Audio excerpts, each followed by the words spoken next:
while we have a privileged status as a reserve currency, there's a finite ability to absorb this amount of debt in the world. So what's your feeling on the time frame for that?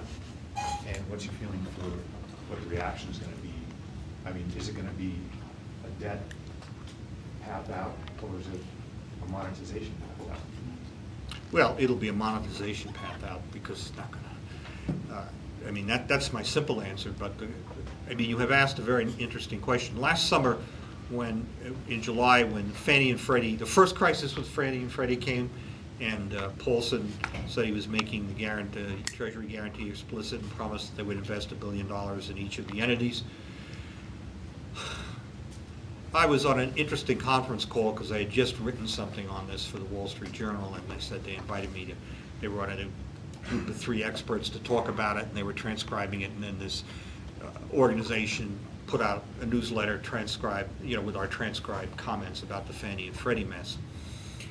And an investment banker, well, it was transcribed, so I can say, it was his name, Josh Rosner, said, well, yes, I mean, the rating agencies have given Fannie and Freddie a AAA rating because they know they're backed by the full faith, and they always were backed by the full faith tacitly, and then it was made explicit. They always knew that if push came to shove, they'd be backed by the full faith and credit of the United States.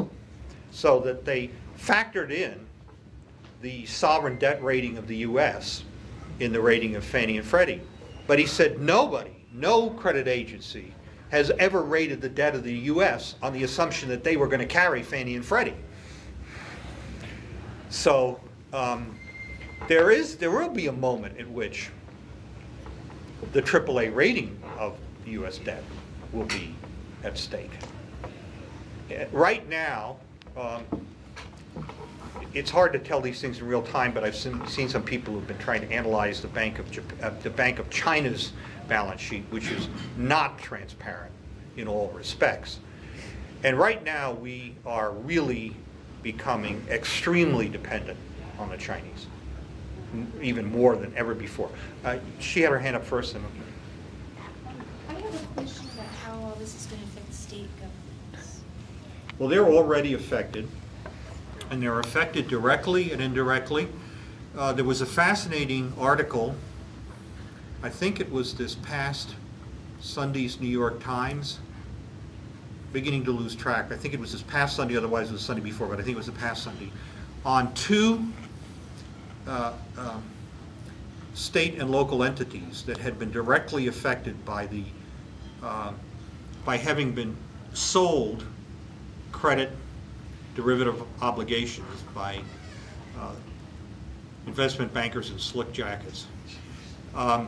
One of them was a Wisconsin school district and its retirement fund invested in these obligations, and the other was the Metropolitan Transportation Authority of New York City.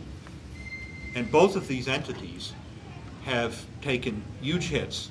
As far as I read the article, the teachers in this Wisconsin school district don't have a pension anymore. So then state and local governments have been hit indirectly by the slowdown in economic activity that results partially from, I mean, I think there were forces going on that were causing the economy to slow already, but this has made it much worse. I mean, the consumers just, put his money in a box and locked it. And so their tax revenue is falling off. You see this most directly in California, which is once again in another fiscal crisis, really because they hadn't fixed it the first time. And Nevada, going to have a special session. And so that I think that you will, for the first time in a long time, start to have problems in municipal bond financing.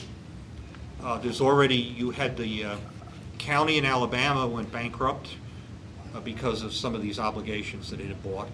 And then you had the city of Vallejo in California go bankrupt, but that was really over there simply promising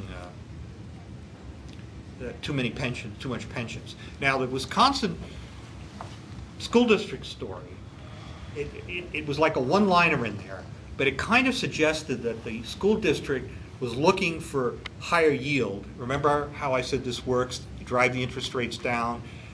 No money can be earned on safe investments, so people start to, the term is reach for yield. They look for a higher yield, but that means you're buying a riskier asset. And that the Wisconsin School District was looking for higher yield because its pension obligations were growing so fast.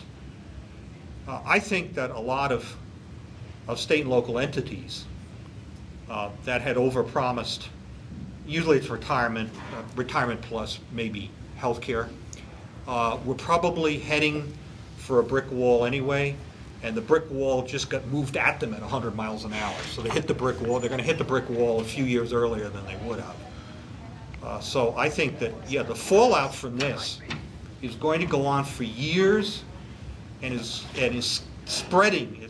The spreading of it is not over. I mentioned that I think the agricultural farm economy is the next good bet.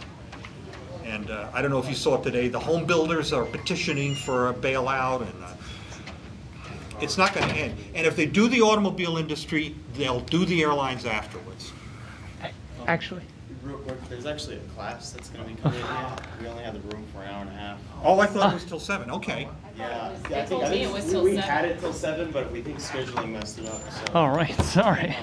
All right, then we'll end. Thanks a lot.